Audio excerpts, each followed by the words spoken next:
The Illuminati was an organization created in Bavaria. A Freemason named Adam Weishaupt created the Illuminati as an inner circle of Freemasons. And he was very definitely taken by the period of the Enlightenment. He saw liberal democracy and liberal government, not liberal in the sense that we use it today in political talk, but liberal in the sense of giving rights and freedoms to the citizen, as an important way to improve the world. And his plan was to create this inner circle of Masons called the Illuminati. That means the enlightened ones. And that this inner circle of Freemasons would then spread out among Masonic lodges, and then the Masons in turn would see to it that their members were put in prominent positions in government, and that then the Illuminati's influence would enable the liberal democratic principles of the Enlightenment to be spread throughout the world.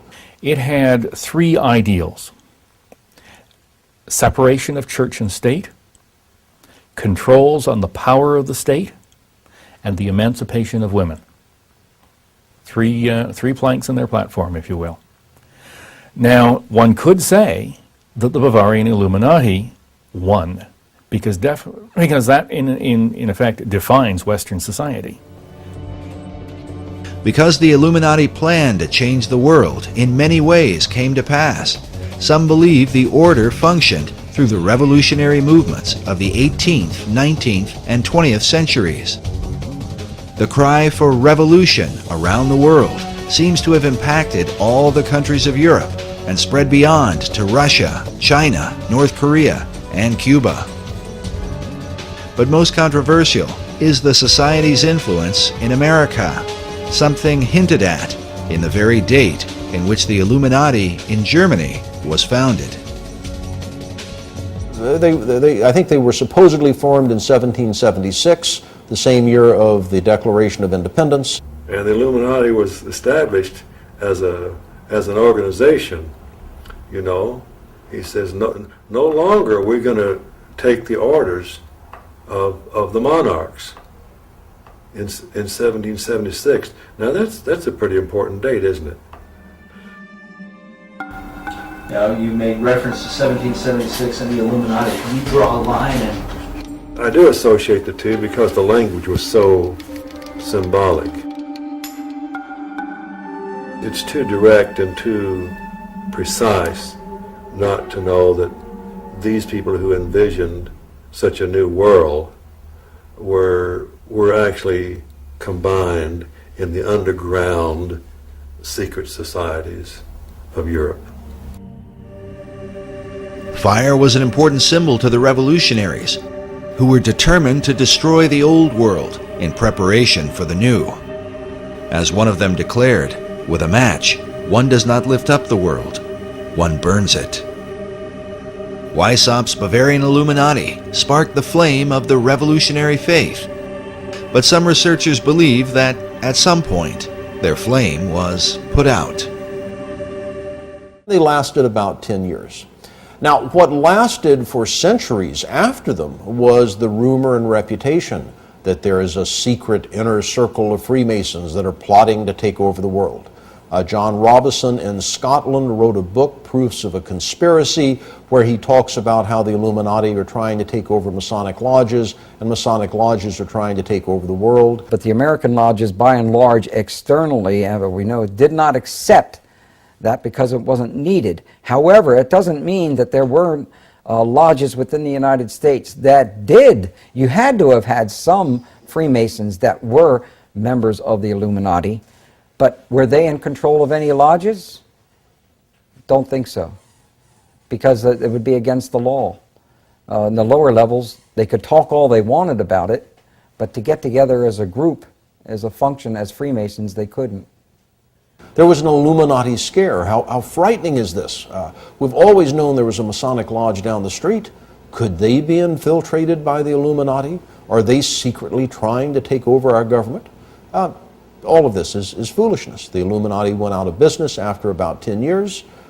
They never spread beyond, much beyond Bavaria, certainly never to the United States.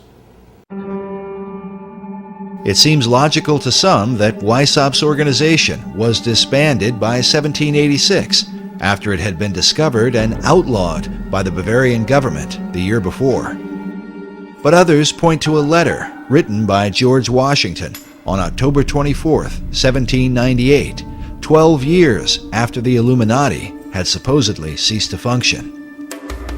Writing to the Reverend G.W. Schneider, Washington acknowledged the presence of Illuminati doctrines at work in America.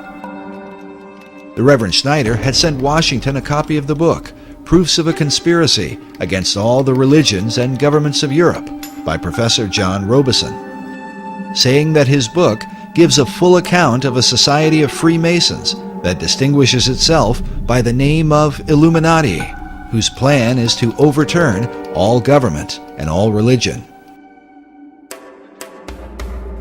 When Washington responded, he said, "It was not my intention to doubt that the doctrines of the Illuminati and the principles of Jacobinism had not spread in the United States. On the contrary, no one is more truly satisfied of this fact than I am." We asked Dr. Morris to comment on the letter, but he told us he was unaware of it. The letter itself may be found among the George Washington papers at the Library of Congress. In this letter, Washington associates the Illuminati with the Jacobins, the radical French group that launched the French Revolution. Many writers and historians over the last 2 centuries have concluded that the power behind the Jacobins was in fact the Illuminati. It is well documented that some of the Jacobins came to America and here tried to stir up a second American Revolution through groups known as the Democratic Clubs. The Jacobins, who by this time had overthrown King Louis, sent their ambassador, Edmond Genet, to America to build support for the French Revolution. American leaders like Washington wanted to keep the country neutral, but Genet was determined to bring her into the fray, even if it meant overthrowing the new American government. In a letter from John Adams to Thomas Jefferson, Adams wrote, "You certainly never felt the terrorism excited by Genet in 1793, when 10,000 people in the streets of Philadelphia, day after day, threatened to drag Washington out of his house and effect a revolution in the government, or compel it to declare war in favor of the French Revolution." Many researchers believe the French Revolution is the key to understanding the presence of the Illuminati in America. Because the revolution in France had been so reckless and bloody, most of America's leaders were appalled by it, except for one, Thomas Jefferson. Jefferson spent 5 years as the American minister to France and was an ardent supporter of the French Revolution during the planning stages. He even allowed his residence to be used as a meeting place for the rebels, who were led by the Marquis de Lafayette. When Jefferson heard about the bloodshed in France during the Reign of Terror, he said that rather than see the revolution fail, I would have seen half the earth desolated. Were there but an Adam and Eve left in every country, left free, it would be better than as it now is. Jefferson predicted that the ball of liberty would roll around the globe. The hand rolling this ball would be, undoubtedly, the clenched fist of revolution. For many researchers, the presence of the all-seeing eye floating above an unfinished pyramid stands as clearest proof of the Illuminati at work in America.